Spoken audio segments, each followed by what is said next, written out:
भी शेयर किए क्योंकि सारे जिले हमने जोड़े थे। राज्य के बाद सबसे नीचे काम करने वाली इकाई जिला ही होती, जिसको बनाई गई योजना को इंप्लीमेंट करना पड़ता है। सभी राज्यों को आग्रह किया है कि जो उपलब्ध जल है उसका कैसे बेहतर उपयोग किया जाए। तालाब हो, जलाशय हो, नाले हो, खेत तालाब हो, चेक डैम हो, स्टॉप डैम हो, बोरी बंधान हो, मनरेगा जो अभी तक चल रही है, इसके बाद विकसित भारत जी राम जी चलेगा, उसमें भी निर्देश दिए गए कि इनको ठीक करके रखें ताकि कम वर्षा भी हो तो पानी को हम संग्रहित कर सकें और उस पानी का बेहतर उपयोग कर सकें। इसकी तैयारी भी टाइम ही नहीं है करने का राज्यों को आग्रह किया है। लेके निकल जाओ, किसानों तक हो जाएगा। फसल की रणनीति पहुंचे। फसल की रणनीति जो बनाई है, की जो खलबली है, कम अवधि वाली फसलें चिन्हित की है, ऐसी फसलें जो जलवायु अनुकूल भी हो और डाइवर्सिफिकेशन भी हम करें। इनमें फसल विविधीकरण के कारण एक फसल पर निर्भरता कम हो जाए, इंटरक्रॉपिंग और एक साथ बाकी फसल लगाएं तो कोई ना कोई फसल ठीक से आ जाए। दलहन, मोटा अनाज और तिलहन ऐसी फसलें हैं जो कम पानी में भी ठीक से हो सकती है, तो उसकी सलाह भी राज्यों को दी गई है। और राज्यों से ये भी कहा कि अगर सामान्य बुआई से बारिश का अंतर बहुत ज़्यादा हो जाए तो फिर वैकल्पिक फसलें कौन कौन सी हो सकती है, क्योंकि हम खेत खाली नहीं रहने देंगे किसान के। इतना पानी तो गिरेगा कि कोई ना कोई फसल हो जाए, तो उसकी तैयारी भी की है। एक बीज की व्यवस्थाओं का बड़ा सवाल है, तो वर्तमान परिस्थितियों में बीज की पर्याप्त व्यवस्थाएं करके रखिए और 1% बीज ऐसे जिलों के लिए सुरक्षित भी रखा कि अगर जरूरत पड़ गई तो हम उपलब्ध करा सकें, तब जब दोबारा बोने की जरूरत पड़ जाए तो वो व्यवस्था भी कर रहे हैं। खाद अभी हमारे पास जो फर्टिलाइजर मिनिस्ट्री ने बताया है कि खरीफ की फसल के लिए पर्याप्त है, लेकिन जिन जिलों में मानसून कमजोर रहने की संभावना है वह समय पर पहुंचे, उनकी भी पहचान की गई है ताकि बारिश अगर हो जाए तो तत्काल बोनी की जरूरत पड़ेगी, समय पर वहां बोनी हो सके।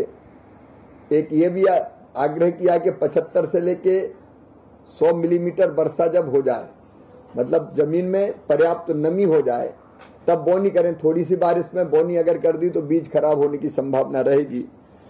वैज्ञानिक प्रोटोकॉल और समय पर फसल का बदलाव, इसके बारे में भी हमने तैयारी की है। पहले से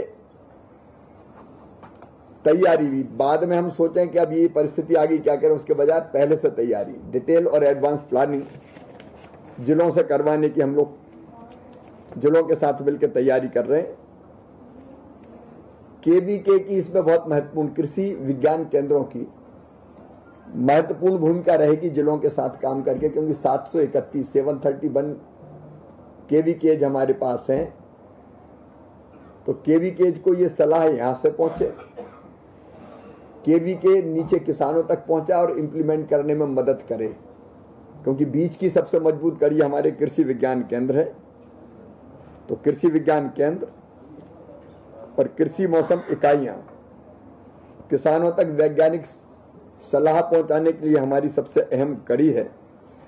तो उनको भी हमने ये निर्देश दिया है कि समय पर जानकारी, agromet advisory, SMS, WhatsApp, call centre, radio, TV, social media, हर माध्यम का उपयोग करके उचित सलाह किसानों को समय पर पहुंचाइए, ज्यादा महत्वपूर्ण है। तो आज ये भी चर्चा करके तय किया कि समय पर किसानों तक ये जानकारी पहुंचाई जाए। एक समस्या आएगा पशुओं के लिए चारे का भी, तो चारे की उपलब्धता कहाँ कैसे सुनिश्चित हो सकती है और कहाँ से ला सकते हैं, क्योंकि मानसून अगर बहुत कमजोर रहा तो चारे का संकट भी पैदा होगा। तो उसके बारे में भी चर्चा हुई है। जिन क्षेत्रों में इस तरह की परिस्थिति रहने की संभावना है वहां फसल बीमा योजना का व्यापक कवरेज हो, क्योंकि फसल अगर भगवान ना करे खराब हो, हर संभव प्रयत्न कर रहे हैं, लेकिन बीज खराब हो गया, नहीं आई फसल, तो फसल बीमा योजना का लाभ मिलके उनके नुकसान की भरपाई हम कर पाए। केसीसी बनाने के काम भी तेजी से चले। जिन किसानों के पास अभी किसान क्रेडिट कार्ड नहीं है, उस पर भी जोर दिया है, उनको कवर कर लिया जाए ताकि उनके पास पैसा हो। कुछ दिनों पहले माननीय प्रधानमंत्री जी ने किसान सम्मान निधि की राशि किसानों के खाते में डाली है, उसका उपयोग भी हो सकेगा। और जिला प्रशासन को हमने आग्रह भी किया, राज्य सरकारों को ये निर्देशित किया कि वो जिला प्रशासन को कोऑर्डिनेट करने के लिए सबसे प्रभावी इकाई के रूप में सक्रिय करें